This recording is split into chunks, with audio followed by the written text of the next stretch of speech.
guys, welcome back to Shin Matsunaga month. Today I'm going to be taking a look at the MS-14JG Shin Matsunaga's Gelgoog Jager.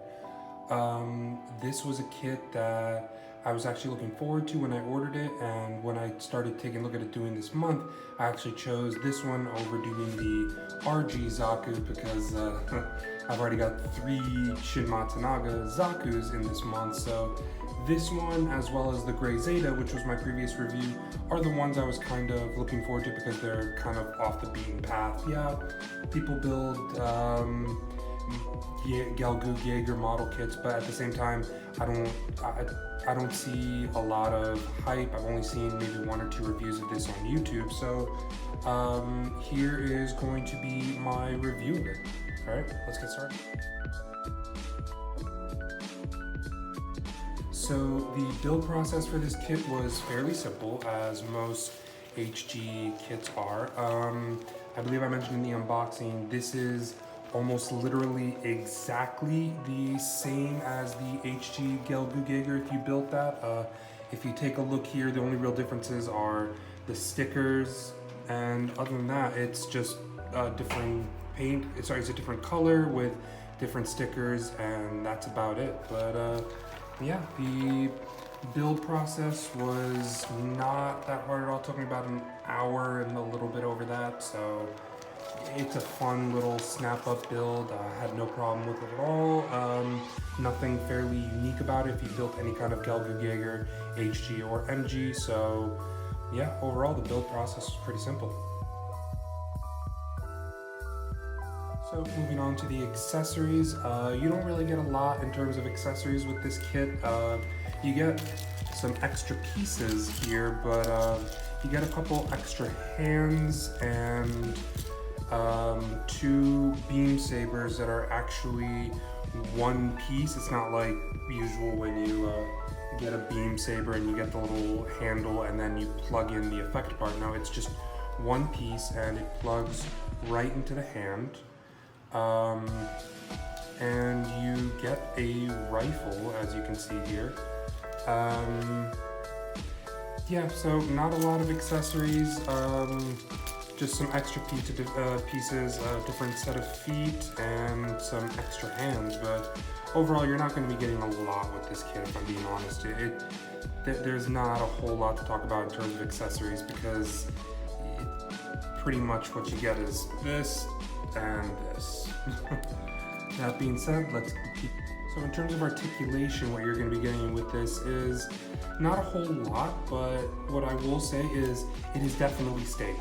It can stand on its own, and I don't really have any problems standing there. It doesn't fall apart. It doesn't, like, it actually feels not stiff, but it feels pretty solid, which is definitely a plus.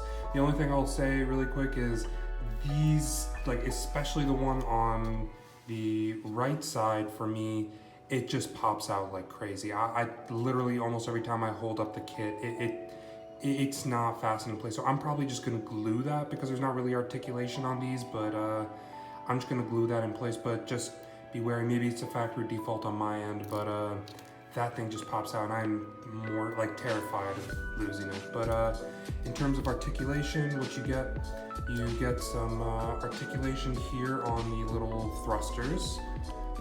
Nothing with the back skirt. The front skirts are individually articulated and come up about that far. The head can go 360. The arms can go 360. In terms of elbow, it can go up. I kind of turned that around the wrong way. It goes up about that far. You don't really get much of a crunch. There goes the other one. Or an arc. It is a tank, this kit. There's not a whole lot going on in terms of articulation, but like I said, it can hold the limited poses that you give it. Ah, that just popped out. Hold on.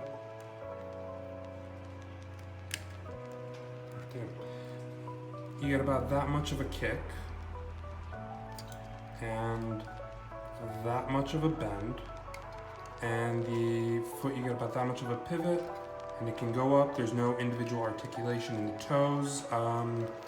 Like I said, there's not a whole lot you can do with it, but what you can get, it will hold fairly well, and because it's so bottom heavy, it is pretty good about holding the poses you put it in.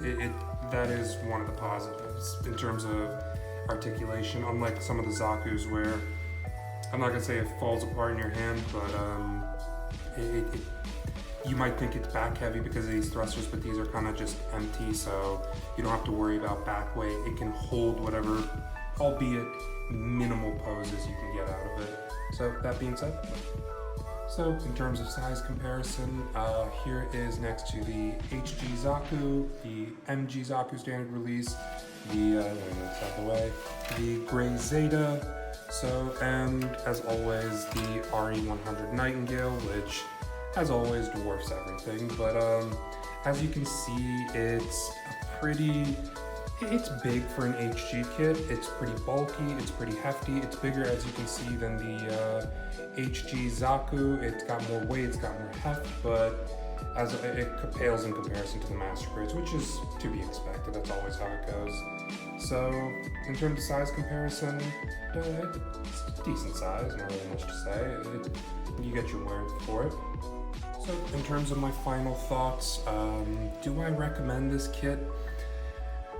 Look, unlike something like the Gray Zeta or even the P-Bandai Custom Zaku MG, there's nothing going on here that's unique, except you're literally just paying for this sticker and for the color scheme. And if you wanted to build one on your own, there's enough, like you can buy the high grade and just paint it, and these stickers, you can buy them, they're almost widely available, or they're pretty cheap if you can find them online. So there is nothing unique about this. You don't get any unique accessory, you don't really, look, I love these kits, I love P-Bandai.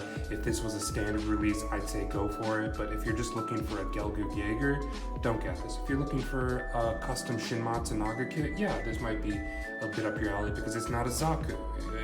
It's not the Zeta, you know, because almost everything Shin Matsunaga is the HG, the MG, the P-Bandai MG, the RG, they're all Zaku. So this is unique. The only other one is the Gray Zeta. But at the end of the day, there's not really much going on articulation. You get no new accessories. You get nothing that is super identifiable except for the sticker and the color scheme. So if you want it, hey, have at it. I would never tell anyone not to buy any kit. I've got no regrets buying this kit, but if I wasn't doing a Shin Matsunaga themed month, I might have passed on this, maybe given it a look later in the future, because it's not cheap to find it, it's not widely available, seeing as how it's P-Bandai, but if you want to get it, God bless, more power to you. But yeah, it's not one that I would say is a burning, desire, or one that I would highly recommend, which is super unique like the Gray Zeta. But all that being said, this has been the review for Shin Matsunaga's Gelgoog Jager. Thank you once again for tuning into Shin Matsunaga Month. Check back in a couple days for the next video, and I look forward to seeing you then. Like, comment, and subscribe if you enjoyed, and take it easy. Gandamu, Shmo, da da da da da da da da da.